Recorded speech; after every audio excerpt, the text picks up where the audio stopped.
So we are live. We've got 7 people participating. So it's 6 o'clock on the dot. I don't know if we want to give it 1 or 2 more minutes, Brooks, before you want to kick things off.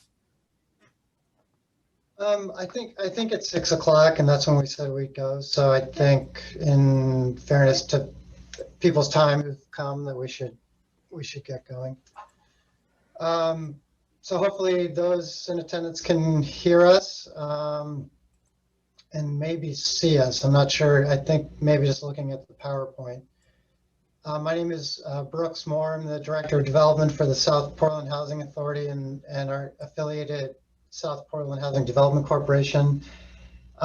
Just a quick introductory note that this is the first time we're doing a neighborhood meeting via Zoom's webinar program. So do please bear with us if this isn't as smooth as it might be, or we're not as technically savvy as we will be if we do this several times.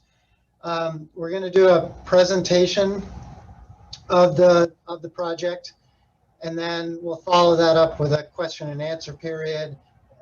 There's a raise hand button in the bottom of the screen of the attendee Zoom screen, and then there's also a chat feature. Sarah is acting as the moderator, so she'll be able to let people in to ask questions, and then she'll read off any chat comments. But we will just, we are going to go through the whole presentation, and then we'll do the questions and answers. So Sarah, maybe we go to the first slide. So along with myself is Mike Halsey, who's the Executive Director of the Housing Authority. Sarah Delgizo is a consultant who's helping us with the project, and she's acting as the meeting moderator.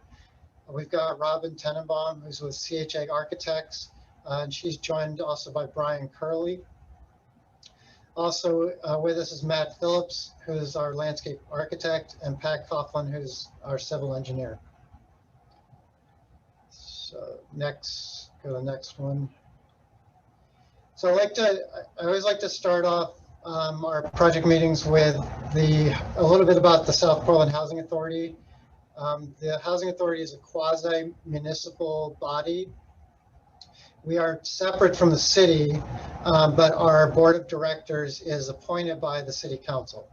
But beyond that, we are a separate agency with our own separate finances, and so basically there's some connection with the city, but not a tremendous amount. The Housing Authority also has a nonprofit development corporation which does its development projects.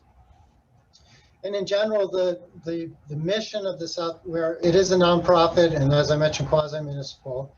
So our sole goal is to create affordable housing and provide quality housing for people in the community of South Portland and neighboring communities. So some of the things that we like to talk about on the project benefits are providing stable housing. In this case, on the project we're presenting tonight, it's for seniors 60 and older. We provide affordable rents, especially in this, as we all know, very tight and escalating rental market. And in this case, we're talking about the Betsy Ross house, which is completed and construction in 1999. So it's been in the community for over 20 years, and people know it. It serves as the meeting space for community groups. And I think in general, people recognize that it's a quiet use and does not generate a lot in terms of noise and traffic. So with that, Sarah, you go to the next slide. So we're talking about an expansion of the Betsy Ross house, and we'll get into the site plan and architectural renderings next, but wanted to do a quick project summary. The site, as I mentioned, and the existing building was built in 1999, and it was somewhat of a collaboration between the Housing Authority and SMCC. So in that case, SMCC was looking at putting an additional building on the property and doing having a nursing school center there, and they were going to provide care for the residents in the Housing Authority's building. The Housing Authority building was built, but SMCC at that time decided not to go through with their nursing school part of the project. And so for years, the Housing Authority owned the building, but not the land, and paid lease payments to the community college. Then in 2019, the Housing Authority bought the property from SMCC, and so now owns both the property and the building. What we're looking to do now that we own the entire property is to build an additional building, which will be 5 stories with 53 senior apartments for those 16 older. Like the existing Betsy Ross house, all the apartments will be 1 bedrooms. And what that means is the majority of the apartments are all single occupant, with a few where a couple may live. I would say probably 80 to 90% of all the apartments are single occupant. Some of the features we're looking to provide in the new building are a community room on the top floor with views out to Casco Bay. We'll provide bike storage and fitness in the building, along with trash. So there will be no outside storage of trash. And then the building will have its own laundry rooms, similar to the ones in the existing Betsy Ross. What we're really trying to do here is provide new quality affordable apartments, and we want to expand the campus that we have already. And in the existing Betsy Ross house, we have a full dining facility with cook, and they provide lunch meals, which are often used by residents for both their lunch and their dinner. There's activity rooms and also a library. And so residents of the existing building will be able to use the fitness rooms or the bike storage or the community rooms of the new building, while the residents of the new building will be able to use the dining facilities and activity rooms of the existing building. And as you'll see in the plans, the 2 buildings are proposed to be connected. In addition to that, we always try to do sustainable features on the project, including stormwater management and electric photovoltaic panels on the roof. As you'll see, that we're also going to be adding parking spaces to accommodate the new residents. So with that, Sarah, go to the next and turn it over to Matt for this part. Yes, hi. Good evening. My name is Matt Phillips, landscape architect at Carroll Associates. As you all know, the Betsy Ross house, I'm sure you guys are very familiar. You know, it's bound by Henley Street to the north, Stanford to the west, Broadway to the south, and to the east by Preble Street. Mostly also encompassed by residential and land of the Portland Pipeline to the east. The property is about 4.5 acres in size. The building sits right just south of the center of the site. The parking is divided into 2 lots. The north one along Henley provides approximately 60 spaces, and then the south lot along Preble Street provides around 20 spaces with a drop-off to the front entry. There's about 13 existing staff and service parking spaces towards the east. The site really is divided in half by a few existing important site features. The first is the Greenbelt Walkway that runs east-west, that provides an important pedestrian connection to the whole community. And then also in that same general vicinity is a variable width easement held by the Portland Pipeline, which runs right in that same general vicinity, and that really dictates that development is pushed to the edges due to those 2 items. So the next slide, please, Sarah, shows what we're proposing as the development. As you can see in the tan color, to the right of the existing Betsy Ross house is the proposed expansion. We're talking about 53 dwelling units on 5 stories. It will be connected to the existing Betsy Ross house on the ground floor. On the Preble Street side of the expansion, we're looking to expand and reconfigure the existing parking lot. We will be providing a one-way access loop that will up front along the face of the existing building, as well as the proposed building, to provide for drop-off and delivery of residents and packages.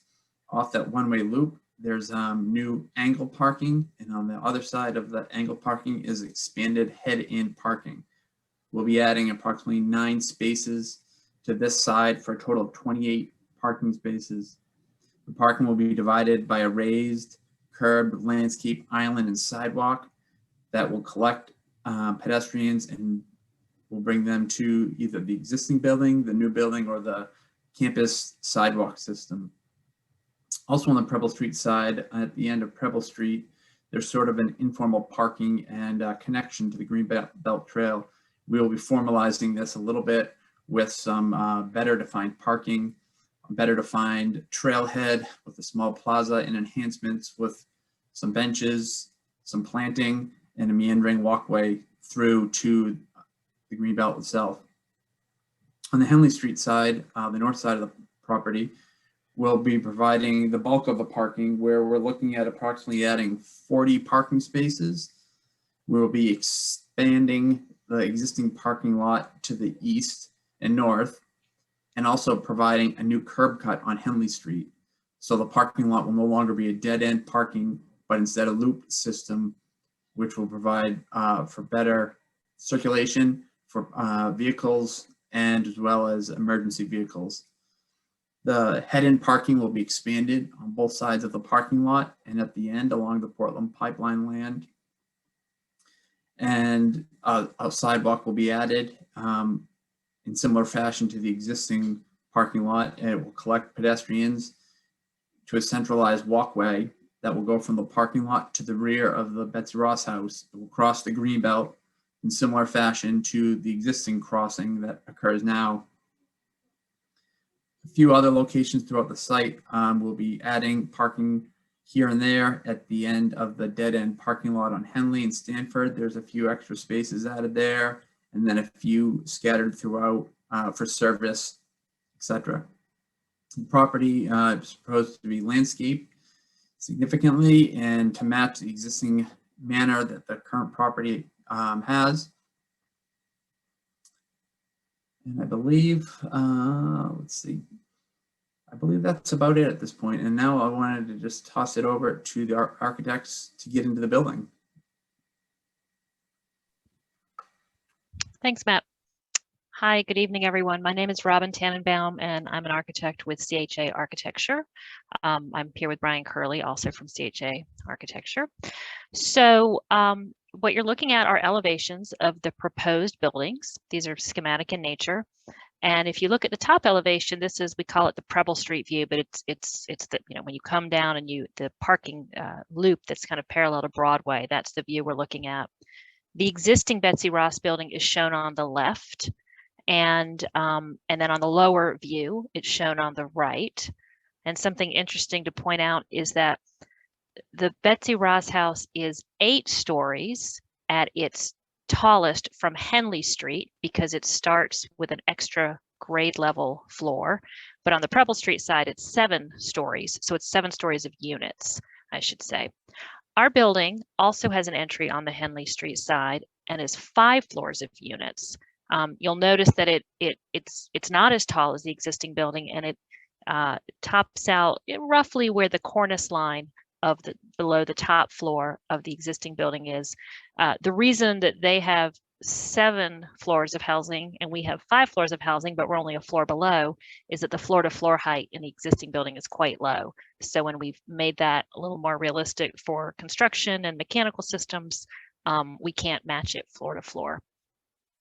One thing you'll notice, we are connected to the existing building with what we're calling a connector or an atrium. So that's a 1-story connection. It's on what is basically the 2nd floor, the 1st floor of living units. And you're seeing, I think, I can't tell if that's my cursor, yeah, or Sarah's cursor, you're seeing it as some glassy area between the 2 buildings. So this is a 2-story structure fundamentally. If a person parks in some of that new parking that Matt just shared, On the north side, they can walk along the new walkway and enter. On the lower image in the glassy area, there's a door with a canopy over it. And once they come into that level, they can then either take an elevator directly up to their floor or go on an open stair to the second floor level, where there is a connector, so you could walk into the existing building back and forth. Or if someone's coming as a visitor, or if they're parking on the Preble Street side, they can go right in on that side and get on the elevator and go up. But the connection to the existing building is at one floor only, and that allows people in either building to use the amenities in the other building. Let's see, as Brooks mentioned, these are all one-bedroom apartments, fairly similar, simple layouts. This is a double-loaded corridor, meaning it's just a simple corridor down the middle with units on each side. At the end are, in the gray colors with the square windows, are stair towers and an elevator tower. A couple of the sets of units are pushed out a little bit, those with the canted top you'll see, and that's just having to do with plan orientation, that we have some things like laundry and trash along the corridor, and so those units, to keep the same size, push forward a little bit, and it provides some nice relief on the elevations. I think that's it for right now, and then when we get a little further along, I'm happy to take questions. Yeah, this is a view, very early sketch view, as if you've come down Preble Street. So you see those bays that I was just talking about, where the building pops out a little bit and articulates, and perhaps we get some corner windows in the living rooms of the units that have at least the center unit. And then the white low area between the two is the entry to that connector from the Preble Street side. One thing I think Brooks mentioned is that this building is going to have a community room on the top floor to take advantage of the really great views. It's essentially sort of the upper right-hand corner. It's not seen in this view because our goal is to put it on the other side so it can look out to Casco Bay. But we think that's going to be a really nice thing and hopefully draw people up to gather and to the views. So the path you're seeing on the right is the path that leads across the Greenbelt, the Preble Street extension. That's it for what I was going to talk about. Oh yeah, and we have some sketch views of what we think those experiences will be. So to the upper right, if you're coming from the Preble Street side, the one-story connector, you can come in and go to the right to an elevator or a stair to get up to your unit. Really, you can look straight through, you see the blue beyond, a glassy area, and look out to the Henley Street side. And in the lower left, here we are on the lower side, which will actually be the primary residence entry for residents. You can come in, as I said, either take an open stair up or hop right on the elevator to your floor. And by the same token, you can look through to the Preble Street side.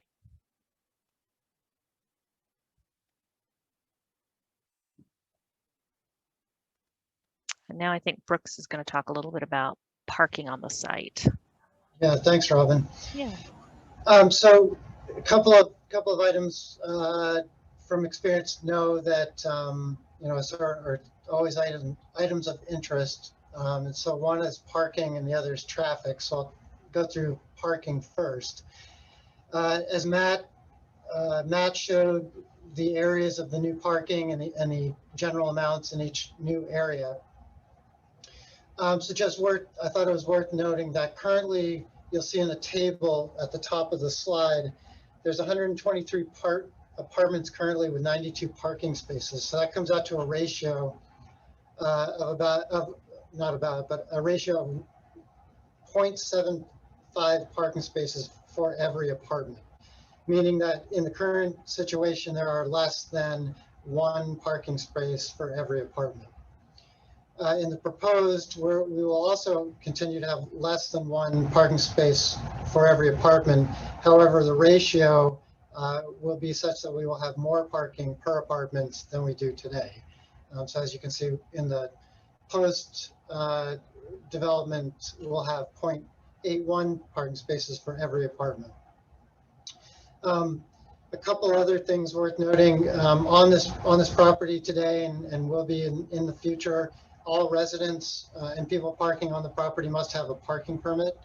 Not this being a 62 and a 60-year age and older building, not all the residents have cars.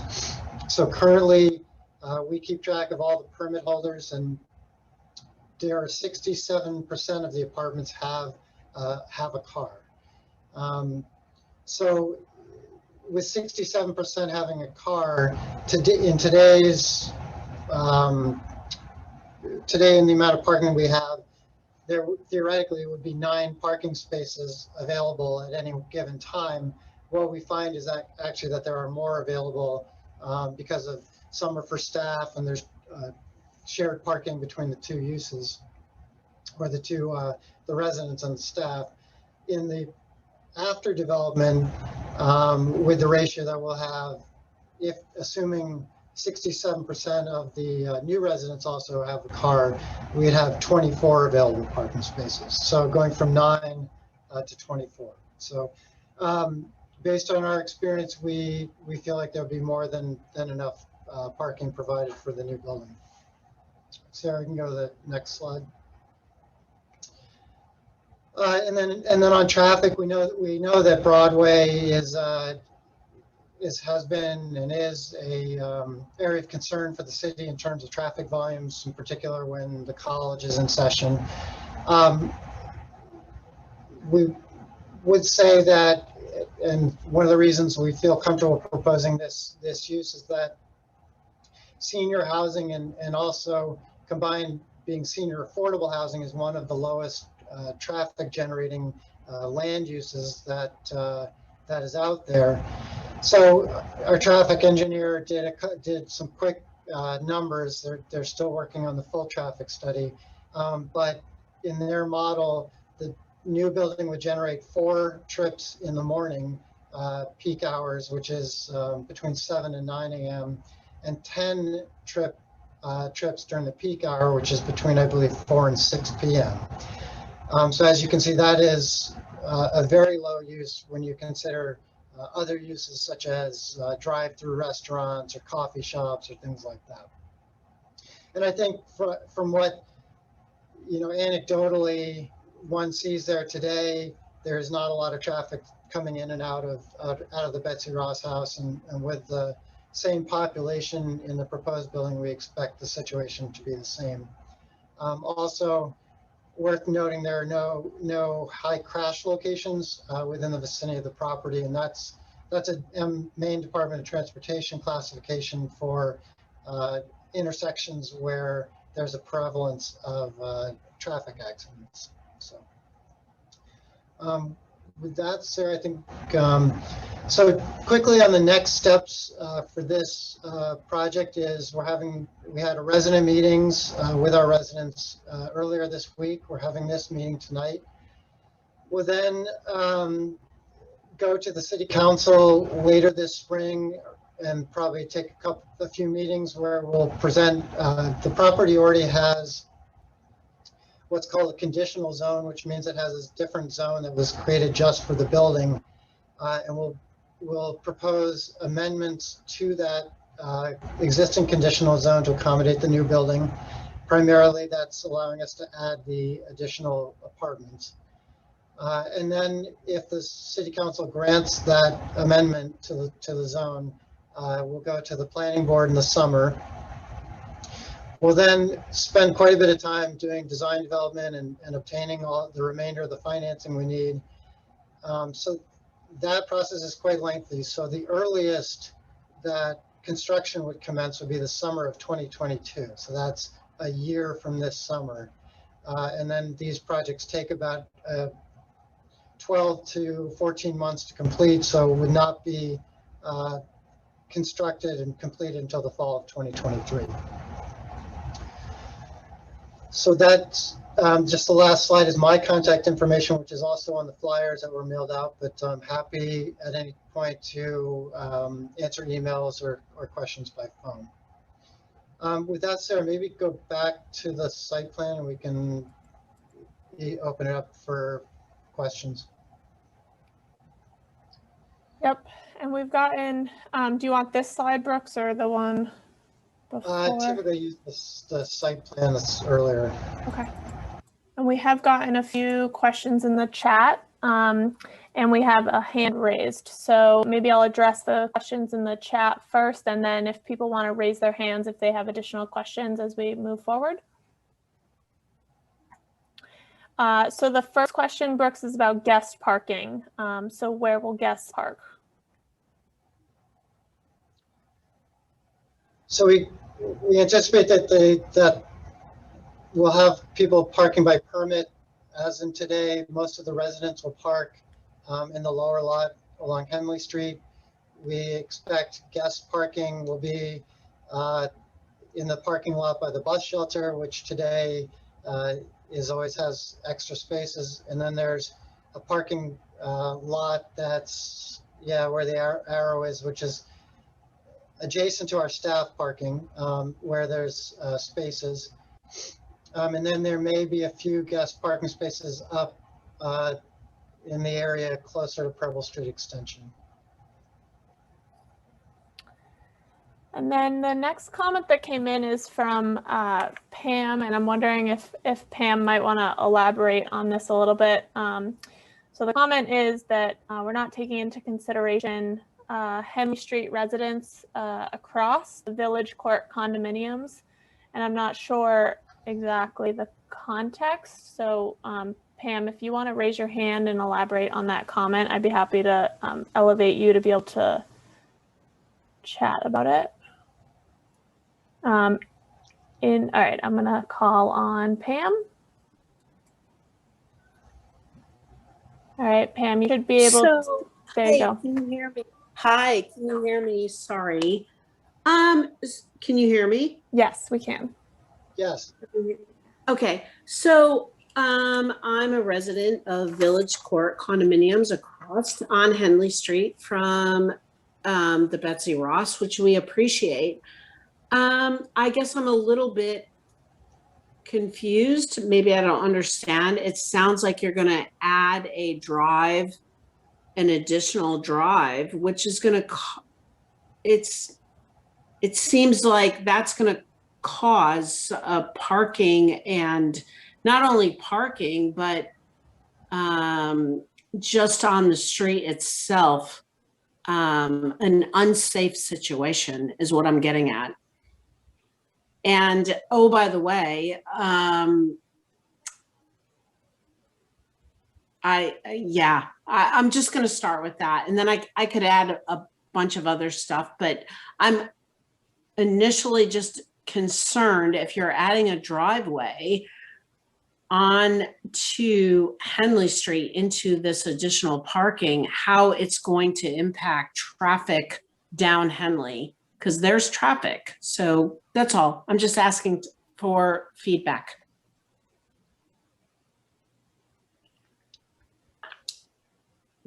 So it's certainly something that the traffic engineer will take a look at. We do know that somebody coming out of this driveway, that due to the distances looking in either direction, there's plenty of distance to look for pulling out in a safe manner. And you know, as I was saying earlier, this type of use of the 60 and older, yes, there'll be more residents, yes, there'll be more cars, but in terms of uses, it really does not produce a lot of excessive traffic. Okay, I'm going to move on to a couple more questions in the chat, and then I'll call on a few people that have their hands raised. So the next question is, how will you be handling the noise and exhaust from the existing generator, which is running frequently?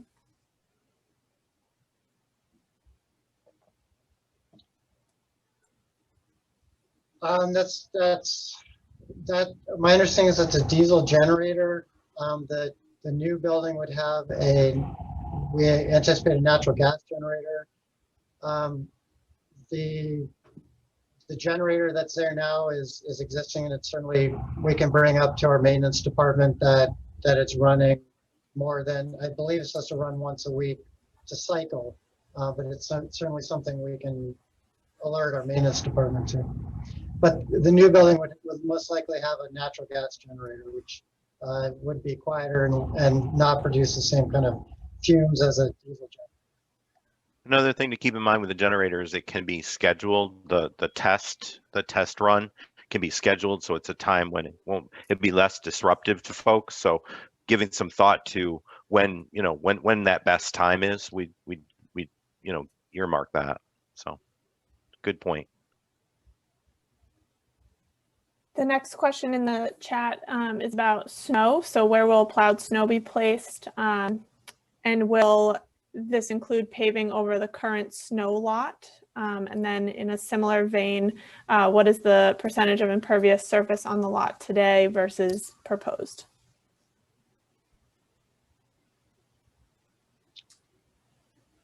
In terms of snow removal, I don't know if we've gotten to that level yet. Matt, if you have anything to add, but I would certainly say that it seems like we're getting less and less snow these days. But if there was a condition where snow was threatening to reduce parking, it would be something that we would hire a contractor to remove.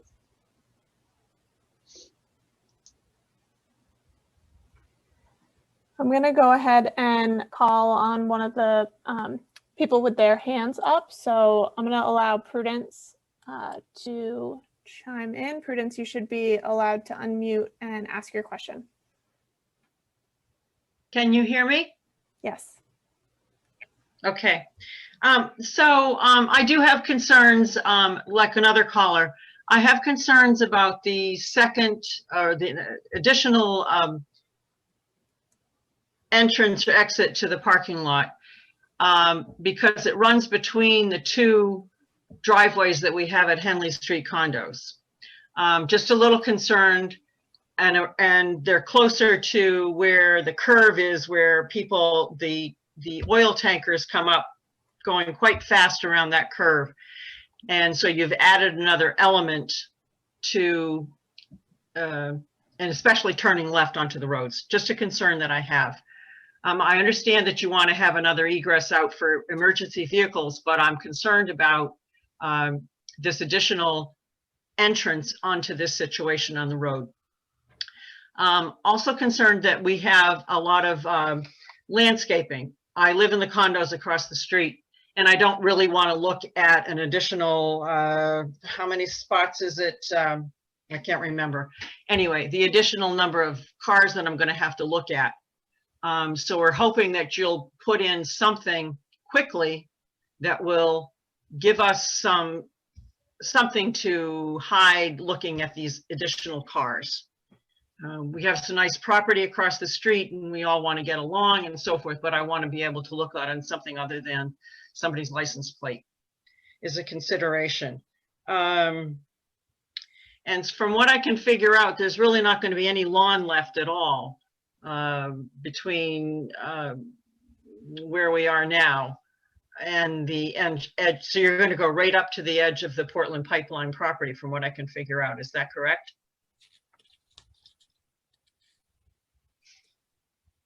In general, yeah, yes, we are dictated in where we can put stuff by the pipeline's easement through the property. Okay. And the only other concern that we'll have, and that's of course, obviously, once you get permission and everything, is the hours of construction. And are you doing pilings like we have to do in so many constructions here in South Portland? Are there going to be these pilings drilled down into the area? And are we going to have some timing on when all of this is going to happen? So just those are some other concerns. So I think that's all I have. Thank you.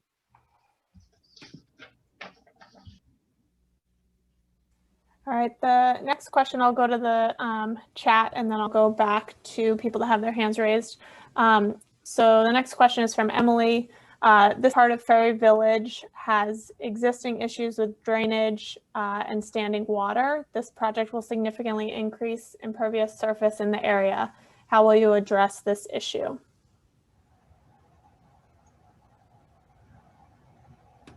Pat, I'm going to look to you. Yeah, right now we're just looking at the concept design of where features will go. But part of what our task is with our civil engineers is to answer exactly that question. we have to look at, we have to go through very detailed rules that are prescribed by Maine DEP and echoed in the city's rules that look at the amount of runoff from the site currently, and then in the proposed conditions, and we're not allowed to, increase that runoff and cause flooding problems. We also have to look at making sure that the quality of the rainwater that comes off that parking lot is good as well, so that it's not inadvertently picking up a lot of silt from sanding in the parking lot and oil and grease from vehicles. So those plans have not been developed yet, but conceptually there'll be some storage units that will be underneath the new parking lot. So it'll be dug down further into the ground that will store some of the volume of that stormwater. And then there will be some filter units, which are essentially kind of specialized soil filter media with a tree or a plant in it, so that stormwater will be channeled to go through those filters and remove contaminants before going into storage, and then ultimately it goes to the city's stormwater system. So there'll be a lot more details to come on this, but that's kind of what we'd be doing conceptually. Great. I'm going to go to another hand raised next. So Robert Jordan, I'm going to allow you to unmute, and you should be able to unmute and ask your question. Great, thank you. Mine goes along, I live at Henley Street condos too, and my question again, are you set on the cutout where it is? Because like the others have said, it's facing right at our units, condo units. Is there any chance of moving it to the left towards Stanford Street? So it's facing the undeveloped property where the lights going in and out of the parking lot wouldn't interfere with the houses, the condo situation. So are you set with that cutout where it is? Or could you move it to like the end of the current parking lot as the cutout? Yeah, I guess this is Brooks. I'll take that. So yeah, thanks for the question. It is something that we looked at, trying to do that, just that very thing. But by doing that, it created at least for us, it diminished the amount of parking we could put on the property, and therefore, we're trying to make sure that everyone can park on the property. And then it also created a dead end parking lot situation like we have today. I think based on the comments of what I'm hearing, one thing one thing we'll look at is, could that entrance be an in only, and then that would reduce that risk. So maybe we do in only on that driveway and then two ways on the other one. I can't say we'll do that for sure, but that's based on the comments we're hearing. We'll take a look at doing that. So. And the other thing to go along with the parking is light pollution. I'm not sure what type of lights you have right now, but really I don't see your parking lot from my view.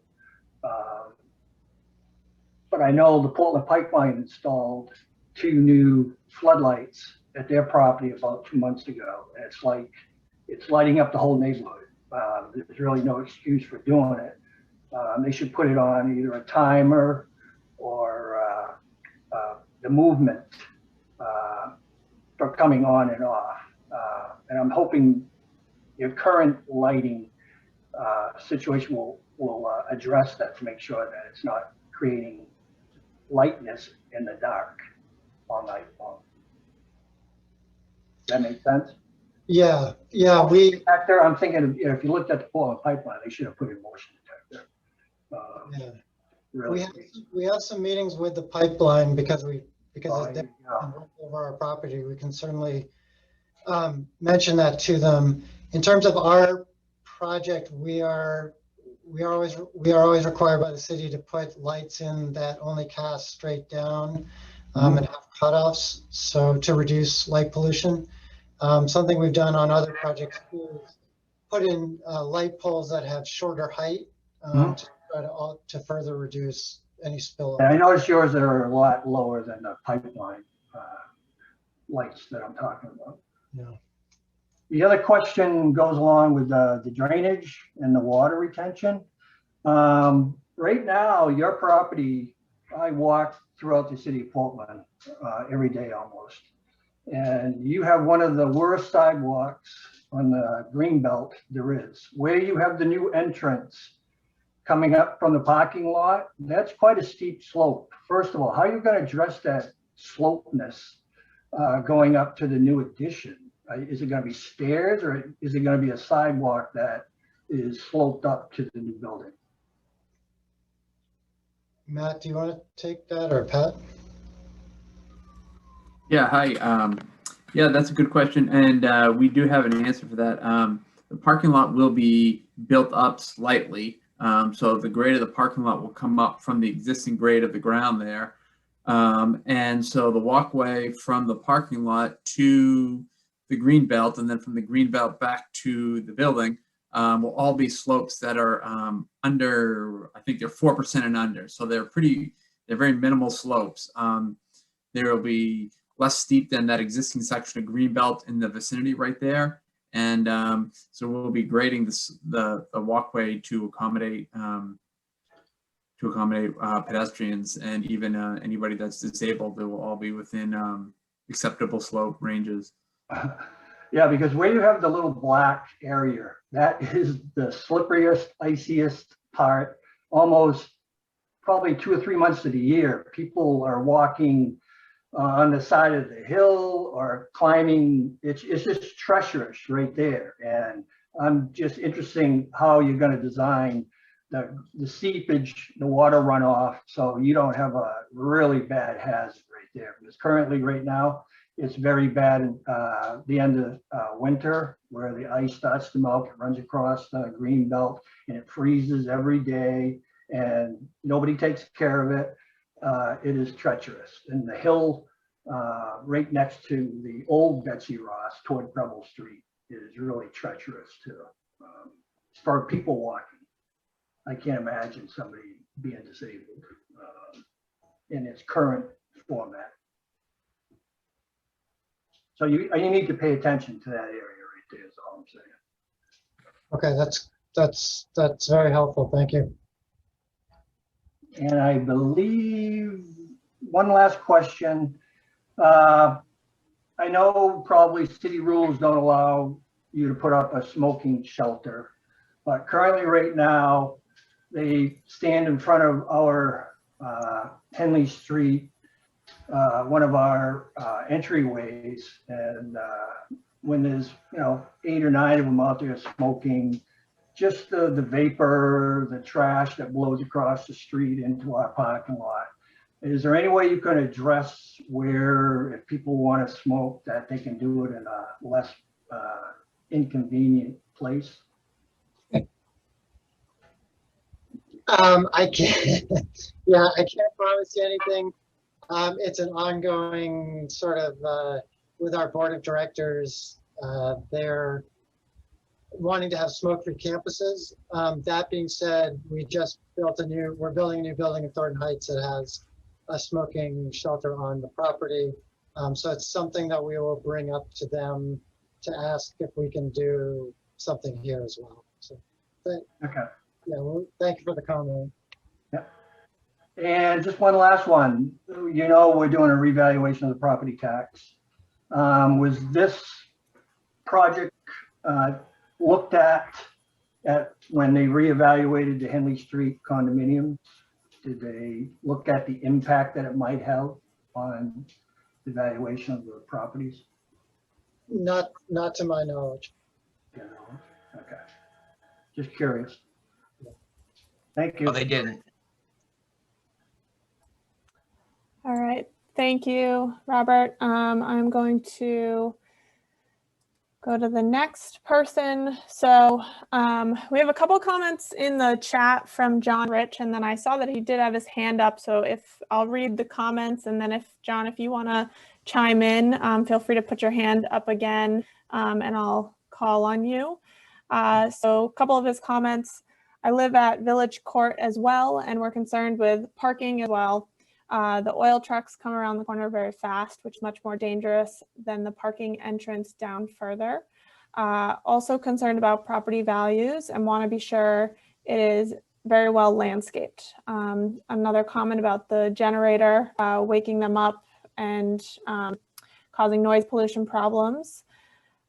Is there any accomplishments or I think it's accommodations for the Betsy Ross smokers who hang on the edge of Henley in lawn chairs until dark? Would like to see it as part of the plan, similar to what Robert was just saying. Some pollution challenges there. John, did you want to chime in at all on any of these comments? I'll give you a minute to raise your hand. Yeah, okay. All right, you should be able to unmute now. Hello. This is actually Nancy, not John, just our computer. Yeah, so I'm pretty much reiterating what everybody else from Village Court said. We have lovely condominiums across the street, and we're very worried about what's going to happen to the neighborhood and our property values. I'm also concerned about losing our green area across the street. And if you sit on our porches every day, which I do, you'll see dozens and dozens of people crossing the street to cross the greenway to get to the greenbelt, walking their dogs, etc. And I don't see any accommodation to cross over to the greenbelt. And if they have to use the new entrance or exit you're talking about, there's always a risk of running into a car as they cross the street with their dogs. That's a big quality of life thing for those of us who live in the village. And I think that needs to be taken into consideration, because if you saw what I see every single day, the kids who use the hills there for sledding, the dog walking and so forth, you know, just no consideration for that. Like if someone's coming across Henley, how do they get to the greenbelt? So you need a path, at least, you know, a nicely landscaped path so people can get there without having to go into that driveway cut you've got, because that's just going to cause a problem. Someone could be hit by a car, somebody going, and you're talking about older drivers as well. They're not as careful. There's an oil truck coming. I can't tell you how many times I've almost seen people on Henley, the smokers, almost get hit by an oil truck because they literally stand in the middle of the road. So you've got a car pulling out of your new parking lot, turning left, an oil truck coming down from the other side, someone trying to cross with their dog into your parking lot. It could create a very bad situation. So I want to put that out there, you know, and that generator, I was trying to take a nap the other day, you know, 3 in the afternoon, and for the longest time, I mean, it's loud. It's like an airplane flying over. So that needs to be addressed. There's a lot of things that make it very difficult. And with the new building and the new parking, it's just getting very hard. And we all love our place. We're like a family across the street. And we kind of see the neighborhood getting ruined by this. So we just want to see that you do the things that need to be done to make it livable. That's about it. Okay. Thank you. Thank you. All right, I'm going to go do one other question in the chat from Kay Doughton, asking about emergency access for emergency vehicles and if that will be coming from Henley Street.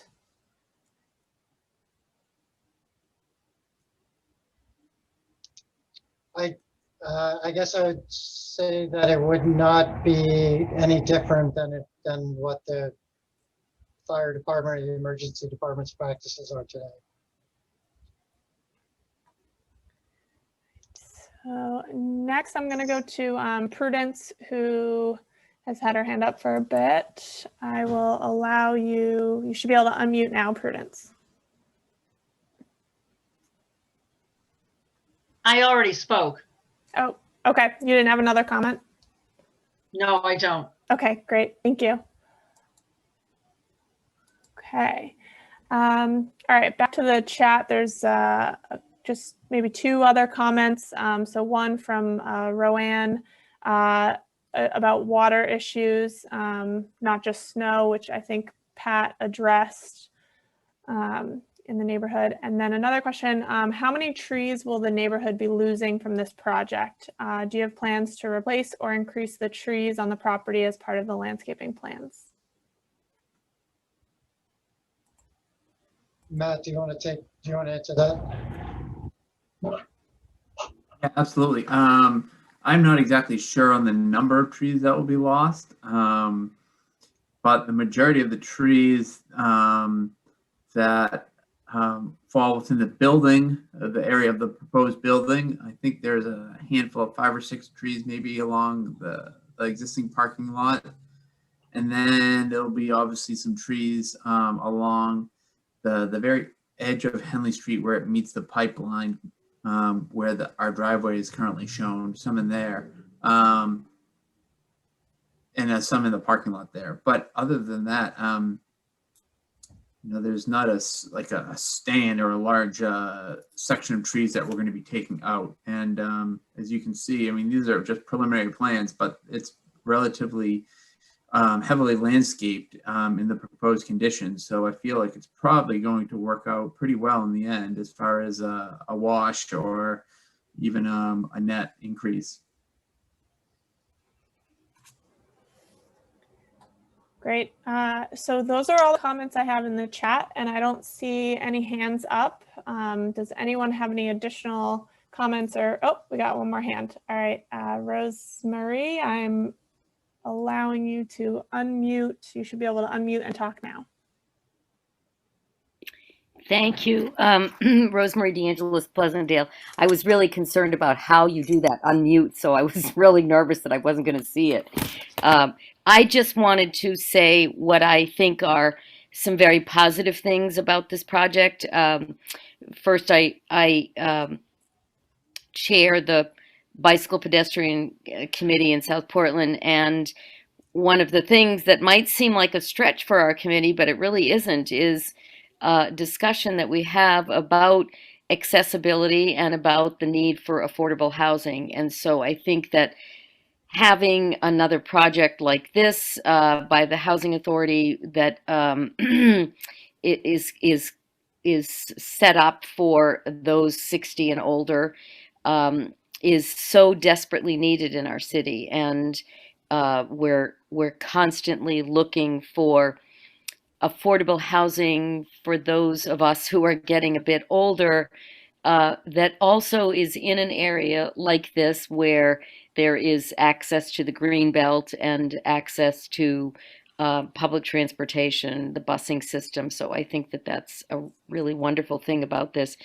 And I also think that I'm pleased that this project is happening on the east side of the city, because I think that the West End has bore a heavy burden of the majority of affordable housing. And there's been several projects on the West End, Housing Authority projects as well as Avesta projects. And so I think that as we begin to look at balancing needs across the city and balancing sections of the city and sides of the city, that this project is much more on the east side, I think is a positive thing.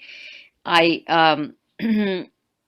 I think that again, I think I heard someone say that right now it's about 60% of the residents that have cars, who have cars, and so if that formula continues, I think the impact on traffic should be minimal, and the impact on, just the in and out of that parking lot. I know as someone a bit older myself, I don't, I do much less driving in the evening or during rush hour, as I'm trying to be more careful and conscious of my driving. I heard a couple people speak about concerns about property values, and just wondering if this was going to decrease their property values. And I certainly I certainly hope not, and I suspect not. I suspect that at least the quality of the work that I have seen the Housing Authority do. This will enhance the neighborhood and will help to beautify the neighborhood. And I think the landscaping that's being proposed is excellent. I think some people raised some issues about possibly ensuring that there be a buffer for the parking lot. That wasn't her word, but I think that was the intent. And I think that's a good idea. I mean, I think the Housing Authority looking at ways to not have everybody just look at cars and mobility, but also look at some beautification. And I support the Housing Authority in trying to do that. I was really pleased to hear that there will be, interior bike storage and fitness center and no outside trash, because again, I think that really helps the project to be appealing visually and in many ways. I mean, if people are walking along the greenbelt and trash is outside, there can be odor in the heat, especially. And so I think that keeping all of that inside, and I'm just really happy about bike storage, where the Bicycle Pedestrian Committee is always looking for places where people can safely store bikes, and in many rental properties that's just not available. It just does not exist, and people are having to try to find places to chain up a bike, and then in the wintertime they can't get it inside because there's no place to store it, and so bikes get ruined and chains get rusty, and then the next year they need something else. So I think that's very forward thinking, and also supports those of us who need to, especially during these COVID times, who need to move a little bit more and be a little bit more active and get outside, either on the walkway or on bicycles. So I'm really excited about this project and I support it, and I think that there are people who have raised some valid questions. I just want to say, I don't see this as decreasing property values, although with this reevaluation coming up, some of us may wish that something would decrease our property values.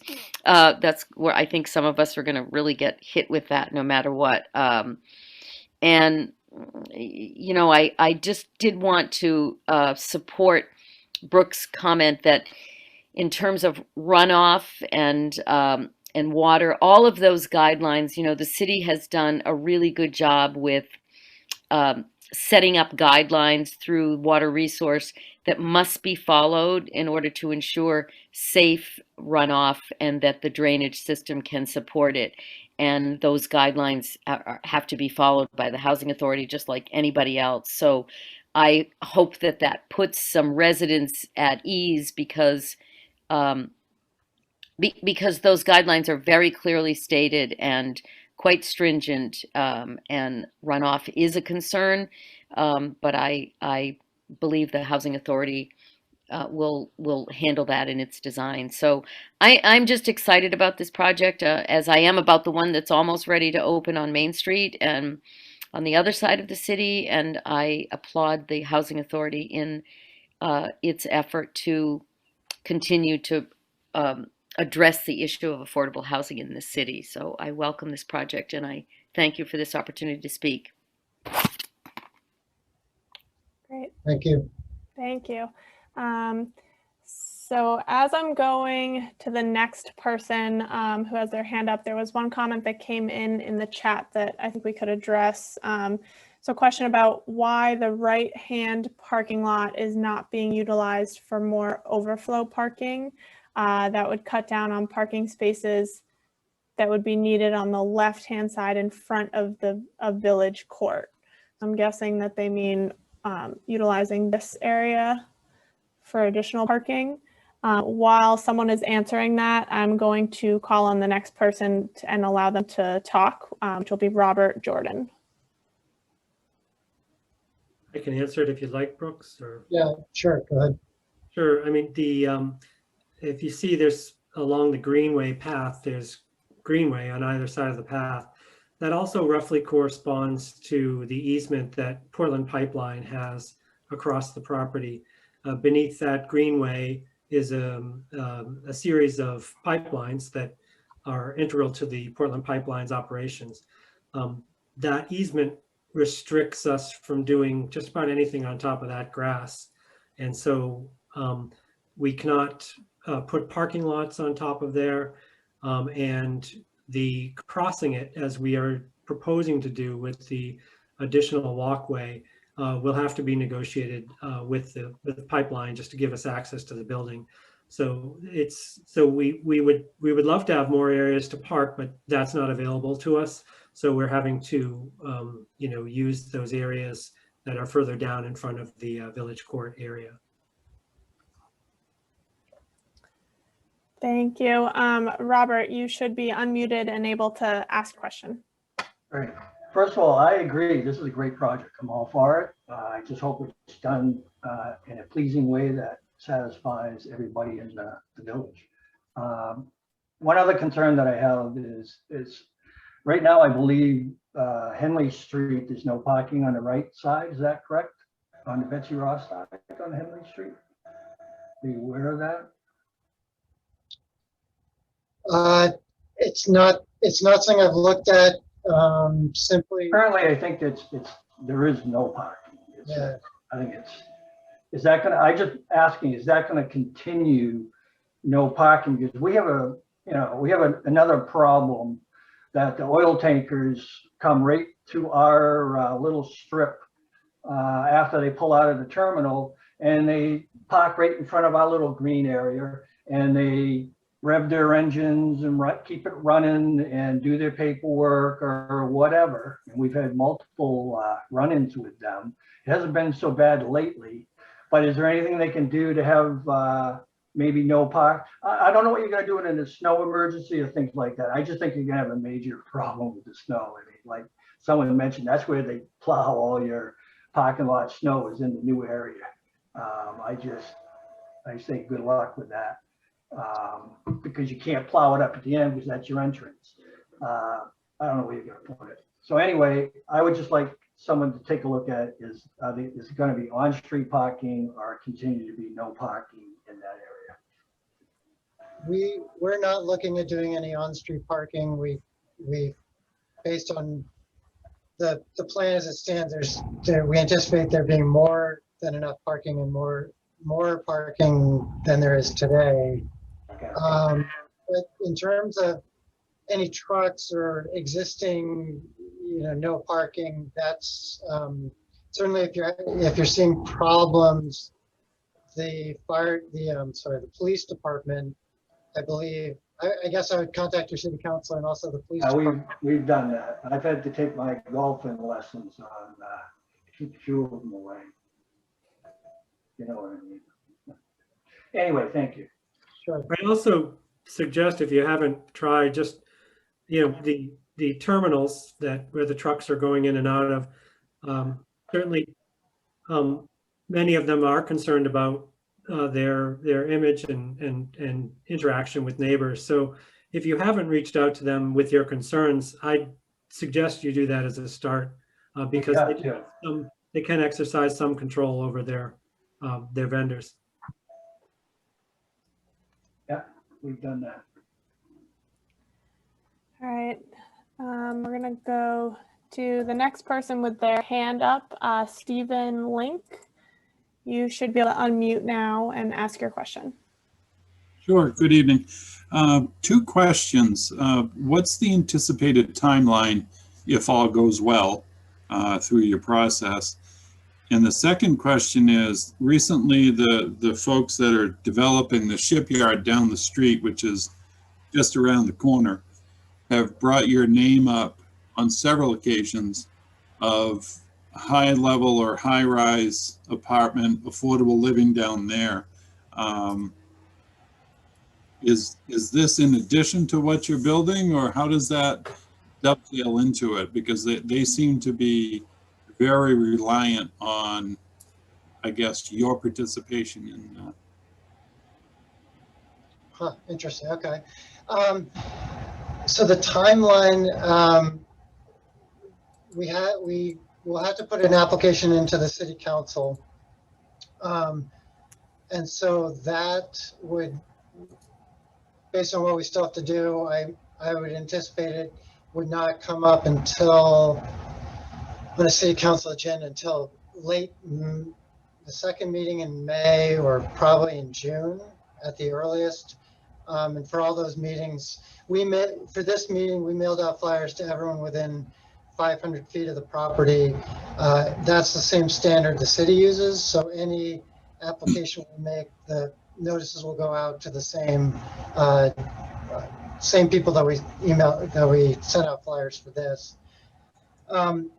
As you can see on the slide, the earliest construction would be a year from this summer, and then the earliest it would be completed would be about a year from that. So we're talking about, over a year, about 2-year process. So.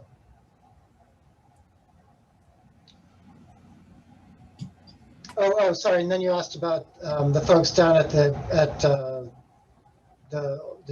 Packard family. So they are looking at a separate development from ours. They have talked to us about, would we be interested in putting a building on their site. We don't have any agreements with them. Certainly, we're always looking for places where we could provide affordable housing. So we've talked to them about it, and if we could put something there, it would be separate from this. But we don't have any concrete building plans with them at this time. So. Thank you. Okay. I'm going to go to Ken with his hand up. Ken, you should be able to unmute and ask your question. Yeah, I just had a question about that last comment you just made. I never got any notification. I live on 137 Purple Street Extension, and my neighbors didn't get anything in the mail either. So how are you going to make sure that you actually get the dates out to people? The mailers will come from the city, which they do for all their public meetings. I just quickly want to say I'm sorry to hear that you didn't get the notice. We did get some returned envelopes, so we'll double check those and make sure that the next time, if we're the ones sending out flyers for an informal meeting like this, that we have it correct.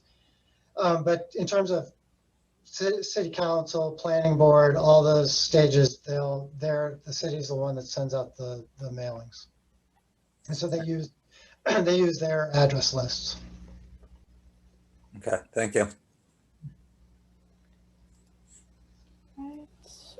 We will go back to, so I'm not sure, John, Rich, and Robert Jordan have already spoken, but they still have their hands up. So I'm not sure if they have additional comments, but I'm going to go to Sandra Warren next, since she hasn't had a chance to speak yet. So Sandra, you should be able to unmute and ask your question. Yep.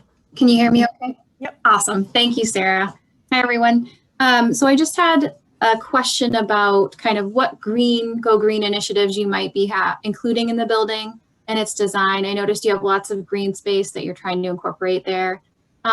Wasn't sure if you had any thoughts about like charging stations or anything like that. I know there's a lot of rebates for those kinds of components for new builds and things like that.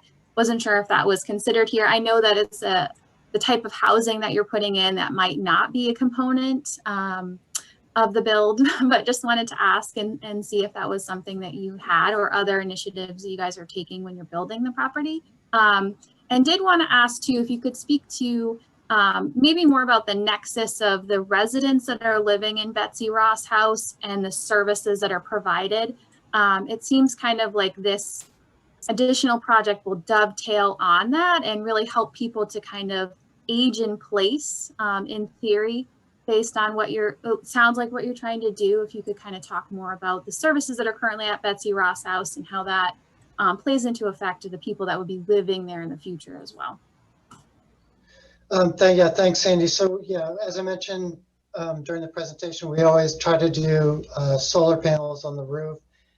And we're always looking at as many green features as we can. The buildings that we build are always really well insulated. We always put a lot of attention on air sealing.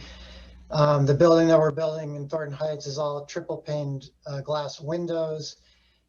So they're highly efficient buildings. We'll use natural gas fired boiler. And then in terms of sort of additional things, yes, we're always looking at things like electric vehicle stations. So at our existing development going in, we've put the conduit in the parking lot, and we've applied for some grants to do electric vehicle charging there. And would certainly want to do something like that here as well. In terms of the residents, I anticipate that the residents that go into this, the additional building would be similar to the ones that are there at the existing Betsy Ross. And what we're finding is that Betsy Ross has an independent living facility. It's not assisted living. That being said, residents do have occasionally a caregiver come to check on them, help them out. And then we do account for that in our parking. But what we're finding is that, especially with seniors and being able to afford care, that more of them are staying longer than they might otherwise, because there's really no alternative assisted living that they can find that's affordable. So a lot of them stay as long as they can. They don't want to go into nursing homes. Our social worker was talking with me about that yesterday and saying that a lot of times if they're going in a nursing home, it's almost like, and they're sort of the more able-bodied, it's almost like giving up. They feel like they're giving up, though this is where I'm going to die. So what we're finding is that our housing, like the Betsy Ross house, is serving, it's independent living. There is no full-time on-staff nursing, but people are using it as long as they can. So, and yes, we have things on site like full dining service, so that which also reduces our traffic generation on the property. So yes, so people can live there. The people in the new building will be able to use the dining facility in the existing building. So I hopefully that answers your question. Yeah, thank you. It actually kind of reminds me a little bit of 75 State Street and that kind of concept behind, you can go in there. Obviously, there's not assisted living like you said, but for folks that need help with something as simple as med management, there's someone that could potentially help them kind of come in daily and do that med management piece of things and then get them meals and such. So I think it's a great component for someone that might be on that beginning stages of Parkinson's or dementia, for example, and that allows them to stay, like you said, somewhere affordable, which it's really strenuous and hard to find places to live right now when you're older, and to move into assisted living or even independent living. So I think it's great to add more units on the online. So thank you, I appreciate that. Thank you. Thanks, Sandra. Okay, so there's been a couple comments that have come in through the chat, specifically about speed bumps on Henley Street to mitigate some of the traffic concerns. There was also a question about where will construction materials be placed as the work is progressing, and where will trucks and workers be parked during construction?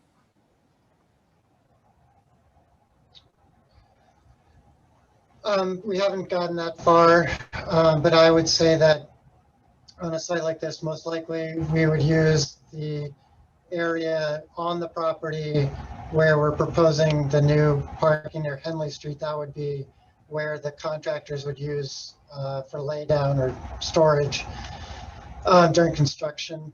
I can't remember if there was another part to that, but that's where I would anticipate them having some storage. I can say I've been involved in projects that were in infill sites on the Portland Peninsula were far more constricted than this, and contractors were able to build the buildings. So this site actually has plenty of adequate room for the contractor's needs. Great. So one of the questions just came in about parking. Would it be possible to put some of the parking beside the extension of the Betsy Ross house on the Preble Street? So I'm thinking here. Anne, is that what you're asking?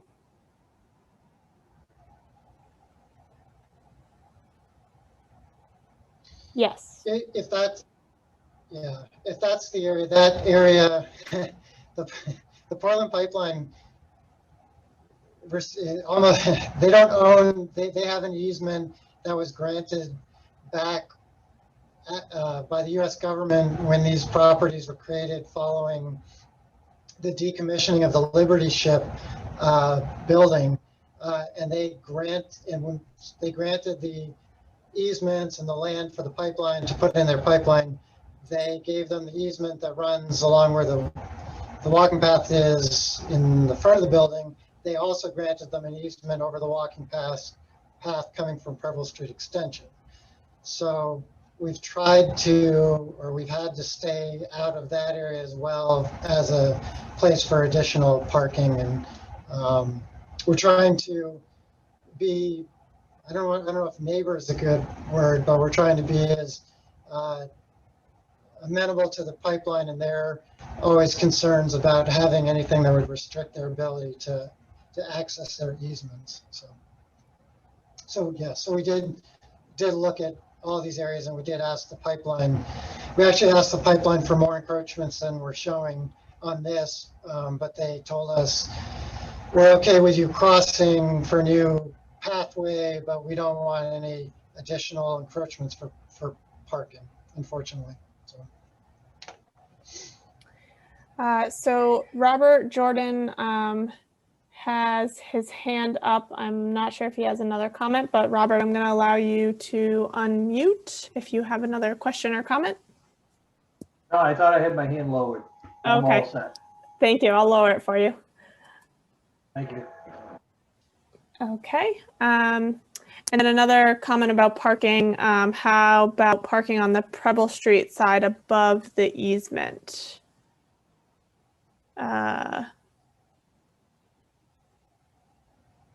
Also Portland Pipeline property, I think, where Anne is talking about. Any other Go ahead, Pat.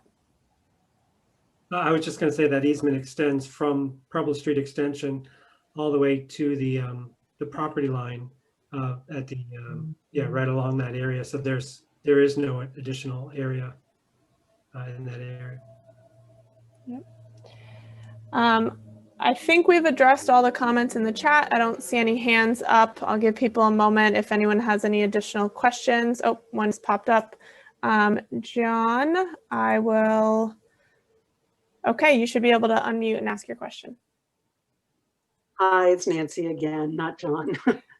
I'm looking at the layout, and it seems to me, and I totally agree with Rob, because I've seen like Mount Everest in that area where you're proposing the new parking lot in a bad winter.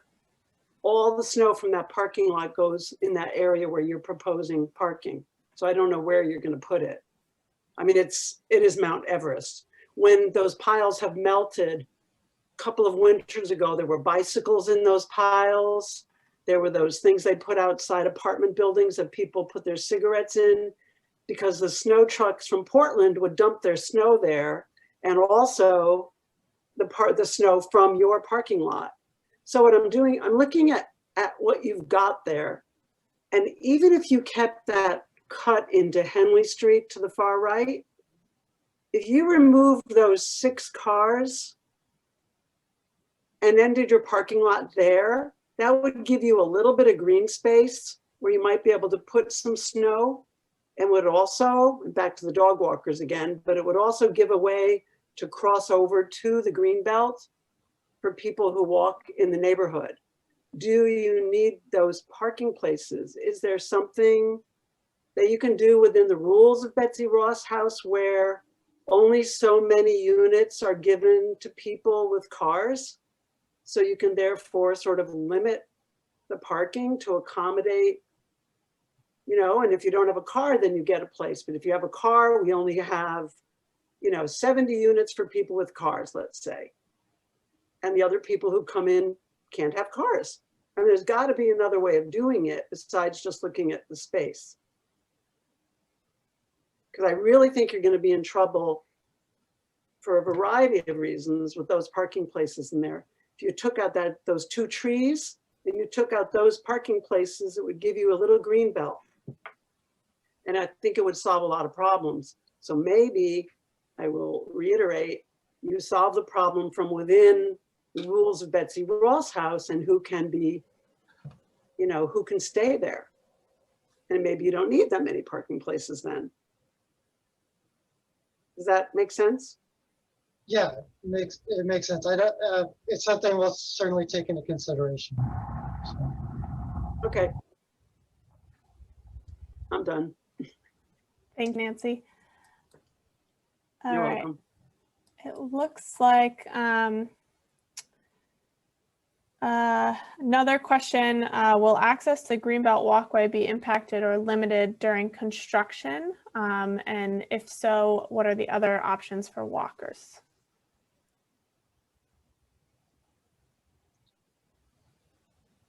It's something, yeah, something we haven't taken into consideration yet, but it's a good point, and we'll have to account for that. I can't, I don't know if I can give an answer at the moment, but I'm sure that we will be required by this, I would anticipate it'll be required by the city not to disrupt the ability of people to use the path.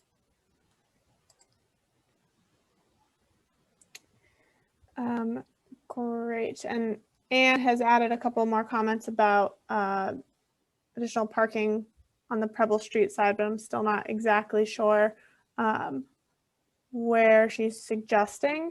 Does anyone else have any comments? I don't see any hands raised at the moment. I can just further address Anne's Sure. comment.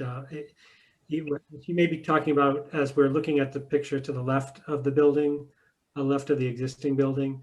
And in short, the answer is yes. We've looked at pretty much every square foot of the site for additional parking, and the Portland Pipeline easement is extensive, and we really don't have area there to go into. All the areas you see that are grass are in that area are the easement, and we can't expand into there.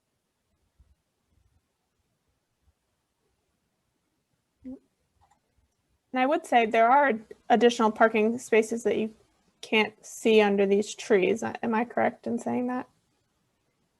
Yeah. Yeah. Okay, yeah. Great. Any other questions or comments? I don't see any hands or any additional questions in the chat box.